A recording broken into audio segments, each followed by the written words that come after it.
Technology is an absolutely incredible thing, and we live in a virtual world these days, and for that reason, it's going to appear as if the Teletrack team are actually in Dubai, which we're not this year, sadly, for the first time in 18 years.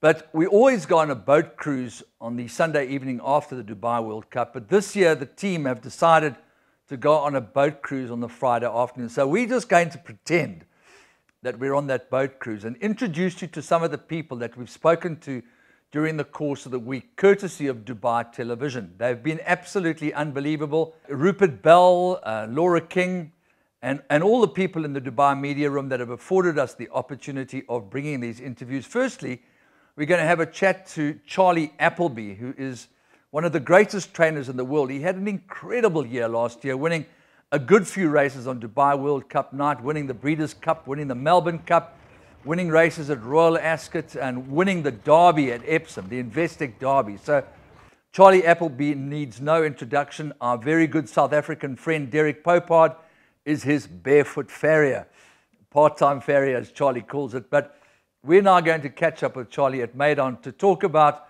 a horse called Blue Point, who is arguably one of the best sprinters in the world. He'll be lining up in the Alquaz Sprint. And there's also another very interesting horse called Cross Counter, who's the winner of the 2018 Melbourne Cup, run in the first week of November last year. He lines up in the Gold Cup over 2 mile. His first run since the Melbourne Cup. Quite a unique scenario there for Charlie Appleby. We've worked back with these horses towards World Cup night, and I'm delighted with the way the preparation's gone with them. And yeah, I think we've got a strong hand, and you know, if they all turn up with their A games, they're going to be, you know, hopefully we can have a winner or two. I suppose the obvious starting point, Blue Point, clearly as a sprinter, is world class. Yes, I mean, he's a horse that we've always felt has got the potential to be you know, a world-class sprinter. But what we're seeing now is, you know, he's a 5-year-old now. For me, he's the finished article. Physically and mentally. He's had 2 starts here at Maidan, over 5 and 6, and won them both very, very comfortably. You know, he's going to go off the short price favourite, I imagine, on World Cup night in the Alquaz. And you know, if he turns up with his A game, they've all got him to beat. On the other hand, you haven't given Cross Counter a run, obviously memorably winning for you the Melbourne Cup to round off a remarkable 2018. Was that always the intention? Yes, there was never a plan to run him throughout the carnival. He's an easy horse to get fit, so you know, it doesn't worry me him not having a prep run. The last 10 days he's really showing his wellness, and he's on his A game.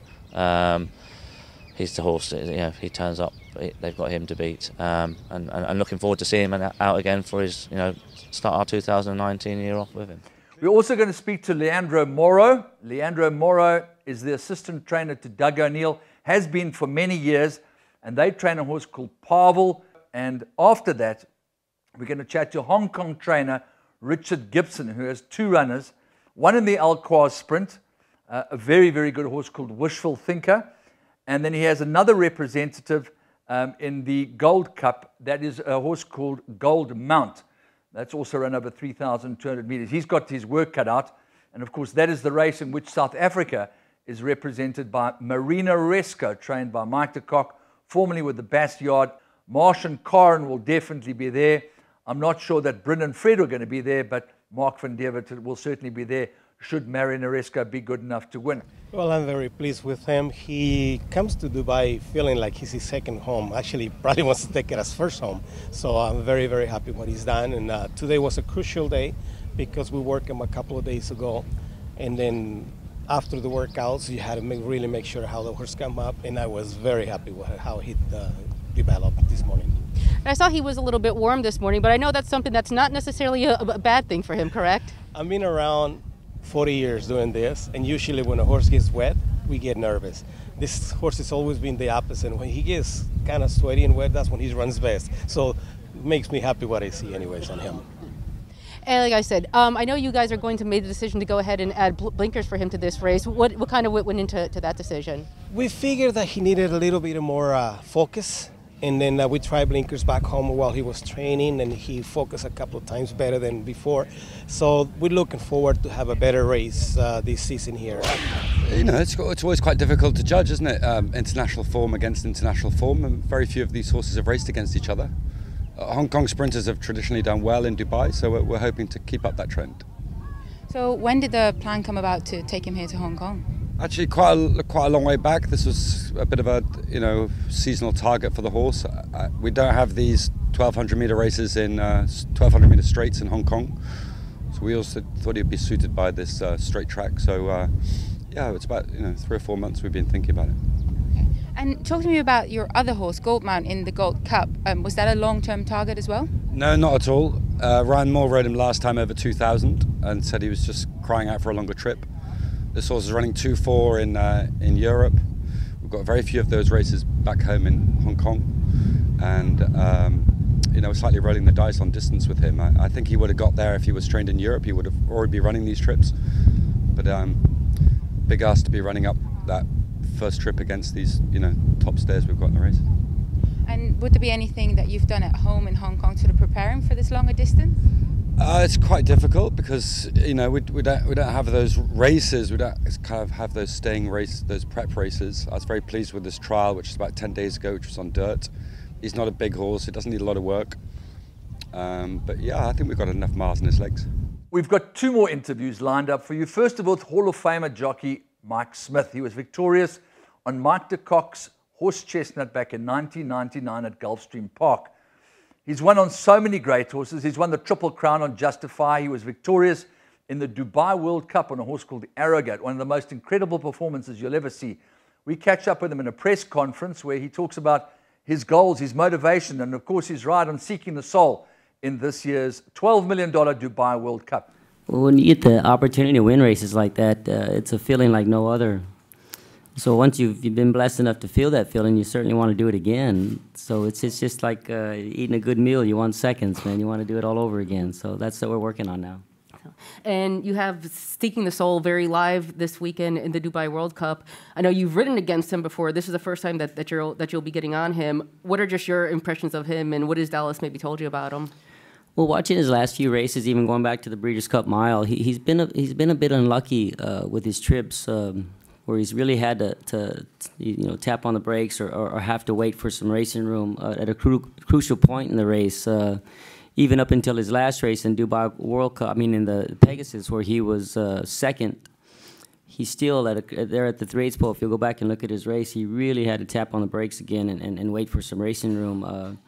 With a good clear trip, he's not without a chance. Now he's doing something he's never done before, and that's go a mile and a quarter. So. That's yet to be seen, but from what you've seen of his last races, the best part of his race was at the very end. So if I can just kind of map out a good, clear, smooth trip for him and give him every opportunity to sustain his run and not have to stop at certain places, I think that he's not without a really good chance. And to put the lid on this evening, we speak to Satish Sima. He is the favorite, a horse called North America, whose preparation has been absolutely faultless. And we're going to find out from Satish what he's expecting for the home crowd to bring home a horse that's actually not owned by Godolphin in this particular instance. The positive thing about North America is once he jumps out the way he likes to and the way he sat, it doesn't matter who takes him on because he runs the other horses to ground with his stride. He doesn't look that fast. A lot of people say, oh, he wasn't that fast. But if you see that mile race, and see his strides, he's got 1.5 strides compared to 1. So that's his big advantage he has. And as long as he's not interfered, and then he's okay. Because a long striding horse like him, little interference, a little tug and this or that, it affects him with his momentum a lot. Well, we hope you've enjoyed this little trip around the harbour out to the Palms, and hopefully you've seen some exciting sights and heard some exciting thoughts from some great horsemen, trainers, jockeys, riders. It really is the greatest show on earth, a R500 million worth of stake on offer. Dubai World Cup 2019. Catch it live on Teletrack tomorrow afternoon and mix it up with the Oaks Day, of course sponsored by Wilgeborst Drift, the Derby Day, and the HF Oppenheimer Horse Chestnut. A great weekend's racing here on Teletrack.